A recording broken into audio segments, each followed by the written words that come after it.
صلی اللہ علیہ وسلم کے وصال ظاہری کے ایام قریب آئے تو حضور نے سرخ پٹی باندھی، تیز بخار ہے نبی کریم کو، دو صحابہ سہارا دے کے مسجد میں لائے، نبی پاک علیہ السلام کو بظاہر سہارا دے کے لایا گیا۔ کریم رسول نے لوگوں کو جمع کیا، حضور آج کیا ہونے والا ہے، آج کیا کہا جائے گا، آج کس لیے میٹنگ بلائی ہے؟ نبی کریم کے کل صحابہ جب مسجد میں جمع ہوئے تو کھچا کھچ مسجد بھری ہے۔ وصال ظاہری سے چند یوم پہلے کی بات، نبی پاک نے فرمایا آج تمہیں کوئی جہاد کی ترغیب نہیں دینی، آج کوئی نیا پیغام نہیں دینا، آج تمہیں بتانا ہے کہ رب نے اپنے بندے کو اختیار دیا ہے، چاہے تو دنیا میں رہے چاہے تو اس کی بارگاہ میں حاضر ہو جائے۔ اس عبد نے بارگاہ ربوبیت کی طرف لوٹنے کا ارادہ کر لیا ہے۔ حضرت صدیق اکبر رونے لگے تو صحابہ نے کہا تمہیں کیا ہوا؟ کہنے لگے سمجھ نہیں رہے، کسی کی بات نہیں کر رہے، نبی پاک تو اپنی بات فرما رہے ہیں، اس نے جانے کا ارادہ کر لیا۔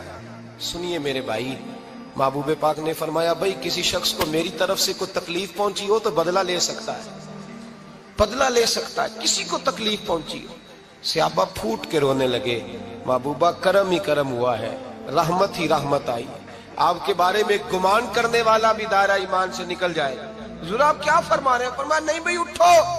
پیچھے سے جناب عکاشہ بن محصن اٹھے، ہاتھ کانپتے ہیں، آگے بڑھے، کہنے لگے یا رسول اللہ، ایک جنگ کے موقع پر آپ نے درہ مارا تھا، ننگی پیٹھ پر صفیں سیدھی کراتے، بات دل میں رہ گئی ہے، میں نے بدلہ لینا ہے۔ نبی کریم نے فرمایا بلال دوڑ کے جاؤ، فاطمہ کے گھر درہ پڑا ہے، درہ لاؤ۔ سیدنا بلال حبشی کہتے میں گیا، دستک دی، سیدہ طیبہ طاہرہ حضرت فاطمہ فرمانے لگی بلال کیسے آئے ہو؟ اماں جی وہ درہ چاہیے تھا۔ سیدہ کو تشویش ہوئی، کہنے لگے بلال نہ تو جنگ پہ جانا ہے، نہ جہاد ہے، نہ کوئی ایسا موقع ہے، حضور کی تو طبیعت مبارک بظاہر بڑی علیل ہے، درہ کیا کریں گے؟ حضرت بلال عرض کرنے لگے اماں جی ایک صحابی بدلہ لینے لگے ہیں، صاحب طبقات نے جملے لکھے ہیں، کہتے ہیں بی بی صاحبہ نے درہ بھی دیا اور امام حسن حسین کو بھی باہر نکالا۔ فرمانے لگی عکاشہ سے کہنا 100 درے مارے، ان دو شہزادوں کے جسم پر نبی پاک کے قریب نہ جائے، میں نے 2 بچے پیدا ہی اپنے محبوب پر قربان کرنے کے لیے کیے، ان کو لے جائے۔ حضرت بلال کہتے میں 2 شہزادے لے کے آیا، اور جب دروازے میں میں لے کے پہنچا تو نبی پاک نے دیکھا تو آنکھوں میں آنسو آ گئے۔ فرمایا ان کو بٹھا دو، مجھے پتا ہے فاطمہ نے کیا کہہ کے بھیجا ہے۔ حضرت سیدنا بلال فرماتے ہیں درہ میں نے جناب عکاشہ کو دیا، حضرت عکاشہ درہ لے کے آگے جو بڑھے تو حضرت ابو بکر صدیق نے ان کے پیروں پہ ہاتھ رکھا، فرمایا عکاشہ میری طرف آ یار، مجھے مار درے، نبی پاک کے قریب نہ جا۔ مصطفیٰ کریم نے فرمایا ابو بکر تو ہٹ جا، اسے آنے دے۔ فرماتے ہیں میں چند قدم آگے گیا تو مولا علی شیر خدا نے میرے پیر پہ ہاتھ رکھا، کہنے لگے عکاشہ سوچ تو صحیح تو کیا کر رہا ہے؟ حضور نے فرمایا علی ہٹ جاؤ، میرا اور ان کا معاملہ ہے۔ جناب عکاشہ آگے بڑھ رہے، نبی کریم نے فرمایا میں اپنی امت کو درس دینا چاہتا ہوں، خبردار خبردار زندگی میں تمہارے ہاتھ سے زبان سے کسی کو تکلیف نہ پہنچنے پائے، خبردار یاد رکھنا وہ معاشرے بگڑ جاتے ہیں، وہ معاشرے تباہ کر دیے جاتے ہیں جہاں ظلم ہوتا ہے، جہاں زیادتی ہوتی ہے، جہاں لوگوں کو ستایا جاتا ہے۔ محبوب کریم کے قریب آئے حضرت عکاشہ کا، حضور میری پیٹھ ننگی تھی، آپ بھی ذرا کپڑا ہٹائیے۔ نبی کریم نے پیٹھ سے کپڑا ہٹایا، جناب عکاشہ نے درہ جو اٹھایا تو صحابہ کی چیخیں نکلی، حضرت عکاشہ نے درہ دور پھینکا، حضور کے بطن اطہر سے لپٹ گئے، چومنے لگے، کہنے لگے حضور وہ تو صفیں سیدھی کراتے لگ گیا تھا، آپ نے کہاں مارا تھا؟ یا رسول اللہ میں تو بہانہ بنا رہا تھا کہ جاتی دفعہ مجھے وجود چومنے کا موقع نصیب ہو جائے، مجھے یہ موقع نصیب ہو جائے۔ میرے حبیب نے فرمایا جس نے جنتی دیکھنا ہو میرے عکاشہ کی زیارت کر لے۔ بھائی ظلم کا دروازہ کھلا ہوا ہے اور لوگ بھول جاتے ہیں زیادتی کرتے ہوئے، وہ بہو سے ہی کیوں نہ کریں، وہ اپنے گھر کے بھول جاتے ہیں کہ شاید پوچھنے والا کوئی نہیں، شاید میزان نہیں لگے گا۔ ایران کے بادشاہ نے اپنے بیٹے کو پڑھانے کے لیے ایک استاد صاحب کا بندوبست کیا۔ استاد صاحب کو کہا کہ میرے بچے کو دین پڑھائیے، میں چاہتا ہوں کل اس نے عنان حکومت کو سنبھالنا ہے تو یہ دین سے آگاہ ہو جائے، اس کو کچھ سکھائیے پڑھائیے۔ بہت نیک بزرگ بڑے درویش عالم پڑھانے لگے، اسباق مکمل ہو گئے، دین کے اسباق قرآن مجید پڑھایا، احادیث طیبہ کا درس دیا، اصول فقہ سے روشناس کرایا۔ جب بچے نے مکمل تعلیم حاصل کر لی اور آمین ہو گئی، دستار ہو گئی، فارغ ہو گئے، تو پھر ایک دن استاد صاحب نے کہا بیٹے کل تم نے ضرور آنا ہے، کچھ بات کرنی ہے۔ شہزادہ گیا ملنے استاد صاحب سے، استاد صاحب نے کنڈی لگا لی، ہاتھ میں درہ پکڑ لیا، مار مار کے پورے وجود کو زخمی کر دیا، کوئی غلطی نہیں، کوئی بات نہیں، مارا۔ اب بچہ آیا آ کے بادشاہ سلامت سے کہا کہ ابا جی سمجھ نہیں آئی، بڑا مارا ہے استاد۔ تو سیانے تھے نا بادشاہ، یہاں تو قاری صاحب روز کٹہرے میں کھڑے ہوتے ہیں، مولوی صاحب آپ نے میرے بچے کو کیوں مارا ہے؟ آپ 8,000 کے مولوی ہیں، میرا کئی کروڑ کا بچہ ہے، سویرے بدل لیں گے، خبردار آپ نے بچے کو ہاتھ لگایا، اپنی حیثیت میں رہے معاذ اللہ۔ جو قومیں استادوں کو کٹہروں میں کھڑا کرتی ہیں وہ ترقی نہیں کر پاتی، جو استادوں کو کٹہروں میں روز کھڑا کرتے ہیں۔ کہا ابا جی بڑا مارا ہے، تو والد بڑے سمجھدار تھے، کہنے لگے بیٹا استاد باپ ہوتا ہے، وہ زیادتی نہیں کرتا، کوئی بات ہوگی میں تیرے استاد کو کٹہرے میں نہیں بلاؤں گا۔ اماں سے بات کی، اماں کہنے لگی بیٹا میں تیرے باپ سے کیسے بات کروں، ڈرا تھا۔ وقت گزر گیا، 22 سال بیت گئے، 22 سال گزر گئے، بادشاہ کا انتقال ہوا، شہزادہ تخت پہ بیٹھا، پہلا حکم یہ دیا کہ میرے استاد کو بلاؤ، پہلا حکم۔ استاد جی بوڑھے ہو گئے تھے، چھڑی کے اوپر ٹیک لگا کے آئے اور بھمیں سفید ہو کے جھک گئی تھیں، یوں آنکھ کھول کے بڑی مشکل سے دیکھا، کہنے لگے شہزادے حکم ہو۔ کب میں شہزادہ نہیں، اب میں بادشاہ بن گیا ہوں۔ استاد جی 22 سال بیت گئے، آپ نے مارا تھا، پر وہ درد چونکہ زیادتی کی تھی، میرا قصور کوئی نہیں تھا، تو نہ میری روح سے درد گیا ہے نہ میرے جسم سے گیا ہے، میں بے اختیار تھا، پوچھ نہیں سکتا تھا، آج با اختیار ہوا ہوں۔ سب سے پہلے پہلا حکم آپ کو دیا، بلایا ہے، بتائے کیوں مارا تھا، کیوں مجھے مارا تھا، میری زیادتی بتائے۔ تو استاد، بوڑھے استاد کی آنکھیں آنسوؤں سے بھر گئیں، کہنے لگے بیٹے بس آج کے دن کے لیے مارا تھا، یہ جو دن آ گیا نا میری زندگی میں اس لیے مارا تھا، یہ میں چاہتا تھا میری زندگی میں وقت آئے، آج کے بس میری مراد پوری ہو گئی۔ کہا صاحب کس لیے، مجھے بھی سمجھائے۔ آپ فرمانے لگے کتنی دیر ہو گئی تجھے مار کھائے ہوئے، کتنا زمانہ بیت گیا؟ کہنے لگا 22 سال۔ فرمایا زخم بھولے تو نہیں، درد ختم تو نہیں ہوئی، تمہیں بات 1 منٹ کے لیے بھی تمہارے حافظے سے محو تو نہیں ہوئی؟ کہا استاد جی روز رات کو یاد آتی، روز خیال آتا تھا۔ استاد کہنے لگے بھائی تو بے اختیار تھا، پوچھ نہیں سکا، 22 سال تجھے یاد رہا، مجھے پتا تھا تو ایک دن حکمران بنے گا، میں نے تجھے اس لیے مارا تھا کہ بیٹے یاد رکھنا، کسی پہ ظلم نہ کرنا، اگر تجھے 22 سال تک یاد رہا ہے تو جس پر تو ظلم کرے گا اسے بھی قیامت تک یاد رہے گا، اور یہ یاد رکھنا تو آج با اختیار ہوا تو تو نے مجھے بلا لیا ہے، قیامت کے دن غریب با اختیار ہو جائیں گے، مظلوم با اختیار ہو جائیں گے، وہ با اختیار ہوں گے، للہ الواحد القہار، رب کریم کی بارگاہ کے اندر ان کا اختیار ہوگا، اکیلے اللہ کی حکمرانی ہوگی، پھر وہ بلائیں گے، بڑے بڑے کج کلا دنیا میں جن کی پگڑیاں اونچی تھیں وہ سر جھکائے کھڑے ہوں گے، دنیا میں جو ڈکٹیٹر بنتے تھے ان کی پشتیں لال ہوں گی، ان کو غدار لکھا جائے گا، قیامت تک نہیں بھولے گا۔ ظلم کرنا تو سوچ سمجھ کے کرنا، اتنا کرنا جتنا تم سہ سکتے ہو، اتنی زیادتی کرنا جتنی قیامت میں تم برداشت کر سکتے ہو۔ میرے نبی کریم صلی اللہ علیہ وسلم نے فرمایا ظلم سے بچو، یہ قیامت کے اندھیروں میں سے ایک اندھیرا ہوگا، زندگی میں زیادتی نہ کریں، اگر تھوڑی دیر کے لیے کوئی چیز برداشت کر جائیں گے تو وہ فائدہ دے جائے گی، کچھ دیر کے لیے اگر سہ جائیں گے تو نفع مل جائے گا، سہنے کی کوشش کریں لیکن زیادتی نہ کریں، نظر کو، سوچ کو، ذہن کو پاک رکھیں، اور میرے بھائی زندگی پوری ظلم سے بچیں، زیادتی سے بچیں۔ امیر المومنین حضرت جناب سیدنا عمر فاروق رضی اللہ تعالیٰ عنہ رات گھر میں تھے تو رونے لگے، بڑی دیر تک روتے رہے، والدہ اٹھی تو صاحبزادے سے کہنے لگی پتہ کرو تمہارے باپ کو کیا مسئلہ ہے۔ شہزادے آئے، کہنے لگے امیر المومنین والد گرامی کیا ہوا؟ تو حضرت عمر فاروق کہنے لگے بیٹا اپنی اماں کو بلاؤ۔ والدہ آ گئی، کیا بات ہے؟ کچھ طبیعت خراب ہے تو حکیم کا بندوبست کیا جائے۔ تو حضرت عمر کہنے لگے کچھ بھی نہیں، آج مسجد سے نکلا ہوں تو نبی پاک کے صحابہ میری تعریفیں کر رہے تھے۔ یہ حضرت فاروق اعظم کے وصال کے قریب کے دن ہے، تعریفیں تو حضرت یہ رونے کی بات ہے کہ خوش ہونے کی؟ آپ فرمانے لگے نہیں،